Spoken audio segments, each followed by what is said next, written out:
Can you feel the spirit? The Bronco spirit is alive and kicking at the Spirit of Kalamazoo, your downtown spot for Western Michigan University, K College, MSU, U of M, and Kalamazoo clothing, as well as 24 flavors of Plainwell ice cream and homemade waffle cones. The Spirit of Kalamazoo, open 6 days a week next to the parking ramp across from the old Peninsula Brew Pub's back door. You can catch the Spirit on Facebook and Twitter, or click spiritofkalamazoo.com. Spirit of Kalamazoo is owned and operated by Bronco alumni.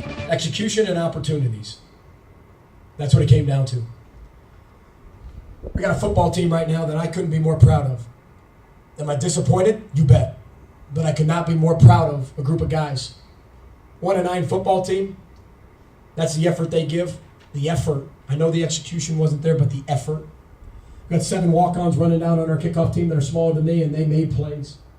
Made plays with football players. Their hearts are beating out of their chest. We had a defensive group that had 6 true freshmen out there at one time. 6 true freshmen. And they had 5 turnovers, and got after it. And we had an offense that never quit. Never quit. Continued. Now, we didn't have our best day offensively, and we didn't execute. But you know what? They never quit. When they've had every right to quit this entire year. Normal teams would have quit. And that tells me the foundation's being built. And I know people are tired of hearing it. I'm tired of saying it. But I am proud of that group. I think when you look back, our defense did a tremendous job of getting turnovers. I think we had 5 turnovers. They played tenacious. That was one of our main goals, and they did it. Offensively, we just made, I think I was with the crowd the same way you were. I think we had a lot of, because we had a lot of open people, and we had a lot of holes, and we had a lot of just inches. We were inches away. But I think with youth and inexperience, that's where that inch comes from. Especially when you blow it up and you put it in a rivalry, they've learned now. And they're going to have to keep learning. And this is why they're building their scars, they're building their foundations. This is what's happening. And I'm disappointed as everybody else. Trust me. I want to win like everybody else. I hurt like everybody else. And I know everybody wants answers and everybody wants this. We'll be better. We will be better. And I'm going to say it again, we're going to continue to row the boat. We're going to continue to do our job. We're going to continue to build our program the right way. We're going to continue to recruit the right way. And we're going to make this program what I said it was going to be. But again, we didn't play well enough to win. We gave ourselves chances to win, but we didn't execute well enough to win. We had every opportunity to do that. And I think when you look at the first half, defense kind of got beat on a ton of third downs. Fourth down, I mean, it was just, we couldn't execute a 3 and out. And then it kind of flipped. Because in the first half, I thought we were driving okay. But then it kind of flipped a little bit. And then the defense really started playing well, but the offense just inches away. So we'll get better. We'll regroup. I know those kids are hurting in there. But I am proud of their resilience and their resolve, and they continue to fight when they have every right to quit. And they never have. And that's a credit to our coaching staff to continue to believe in them and do it the right way and develop young men the right way. And show them that you can be positive even through adversity. And, we're going the right direction. Well, that's a good question. I'd say it helped more if we win them. Yeah, I would say that. We've had a few close games where we couldn't pull them out. And you look at them, and I'll be 100% honest with you, we didn't even stop Nichols. We didn't stop UMass. We won that football game, but did we truly win it? Okay? We were a close game in Nichols and didn't win it. Same type of drive, right? End of the game, had the position to win it. Eastern Michigan, same thing. We didn't stop them, and even this, we didn't stop them. So we have to learn.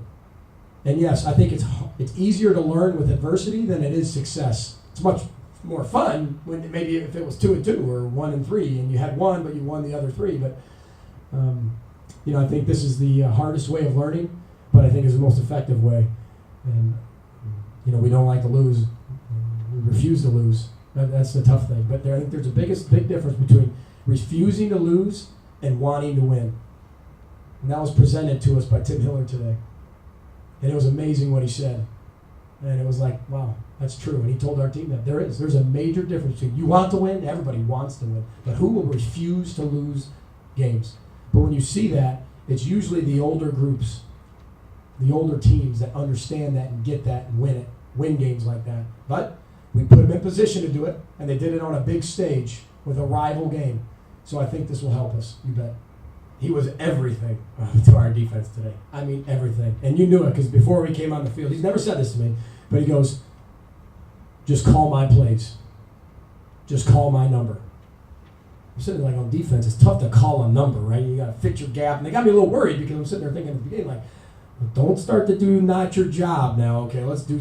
But you know what? We did. We dialed up a bunch of blitzes for him, and he made a difference. If you look, he's looking like a Scud missile going in there, and he's creating havoc. And now all of a sudden, someone else comes off, and he made some picks, and he's making huge hits. He is tough. He's also got a split bone, completely split from the tip of the finger to the wrist, split right down the middle. And that kid's out there playing like that. A lot of people need surgery. He wanted to wait. He's tough. He's tough. He's a heartbeat. And I'm so glad we have him back. But we're going to finish strong. I know that. And he's a character builder, that's for sure. Yeah, I mean, I wouldn't say I don't know if there's a mental block, because if there was, I would block it if I knew exactly what it was. But I think that what we're doing, the momentum, and then there's almost a stop in momentum. And then it's like, I think they kind of look around like, who's going to do it? Who's going to do it? Who's going to make the play? Instead of saying, I'm going to do it. Get me the ball. And I think that's what we have to be able to develop, because a lot of those players haven't been in that position ever, right? Except for this year. And they haven't been in position in those close games except 3 games all year, 4 games. But like I said, that's what we're going to be able to develop. We'll be able to sit there and say, okay, this is our issues, this is where we are. We've got to be able to get better. And we've done that.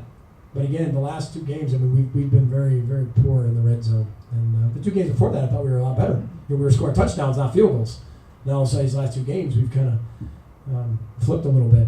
But I think that's the thing. Everybody kind of looks around and sit there and go, who's going to do it? Instead of saying, I got it, move over. And I just don't feel that yet from our offense. Yeah, up and down, inconsistent. Yeah. One thing I'll tell you about that kid, he is not a nervous kid. He is not a nervous kid. So I don't think it was nerves. But he was inches off. And, Peyton Manning's inches off at times. Okay, I mean, Andrew Luck's inches off at times. It's one of those games. But I don't think it had to do with the rivalry, because he had the best week of practice we had. And he was just like himself. It wasn't like he got amped up. It wasn't like he was anxious before. But, if you look at his hand right now, it's about the size of a bowling pin. So, like I said, he was tough, hung in there, but he just got to execute better. I think he'll tell you the same thing. I think the 2 things, like I said in there, the blame 100% falls on me. I mean, we've lost 10 games, and every single one of them are my issue and my fault. Those kids are giving everything they have. But I thought Zach at times played really well. Played like Zach. I mean, you saw some of the scrambles he had and how tough he was to get the first down. That's Zach. He's a winner. But I think he just kind of had a little bit of an inconsistent night. But when it comes down to it, it comes down to starting quarterback and the head football coach. And he's got to learn that too, because he's got to learn how to lead a little bit more too, because he wanted to tell me what the issues were too. Well, none of the issues are, you fix the issues. You and I will fix the issues. We're the fixers. And I think that's the responsibility that he'll learn as he goes too, of the starting quarterback. You take the blame.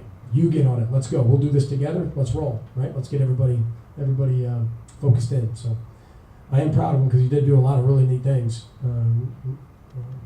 really consistent things. But at times, I mean, it was, you saw it well as I did. We missed a lot of throws. I love it. Because you know what? It's making me a better head football coach. I get challenged every single day. There's always issues to fix on this football team. That's what makes them special. There's always issues. I can't even tell you how many issues we have, but we're fixing all of them. And the kids believe in them, and they believe in the fixing process.